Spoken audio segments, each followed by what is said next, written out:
Трагедија на градилиштето во скопската населба Кисела вода. Pero, дам идеја секако да ги поизневираме жандарите.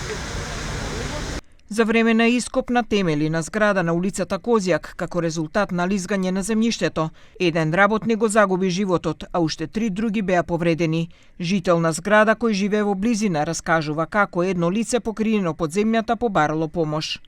Околу 8:15 така, случајно зирнав, се случи несреќа, тоа со земјата, со работниците. Видов само глава како бара помош на човек. Си спанечив, се симнав доле и сите, мислам, станарите. Кој викна брза помош, кој ова, кој она, толку видов. Понатаму не знам што се случуваше. Не сум видела ништо, слушнав само, ми прашувам како сте, вика, не е добро, викам, што е работава?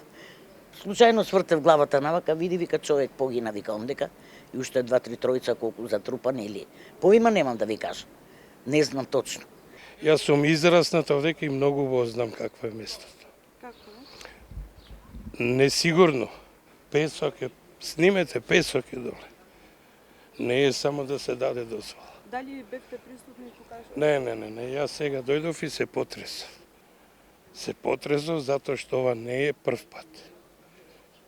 Овдека беа ниви све.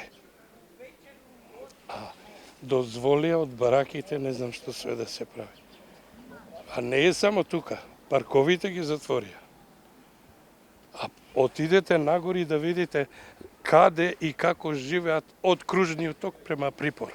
Кој поплави се, кој ќе врни, тротоари нема ништо. МВР информираше дека смртта на починатиот работник ја потврдил лекар од брза помош и дека се преземаат мерки за расветлување на случајот. Скопското обвинителство издаде наредба за обдукција на починатиот. Јавниот обвинител издаде наредба за обдукција на починатиот, Државниот инспекторат за труд и општинскиот градежен инспектор. Исто така ги истражуваат причините за несреќата и почитувањето на прописите за безбедност при работа. Тројцата повредени на возраст од 35 до 45 години итно се однесени во клиничкиот центар Мајка Тереза.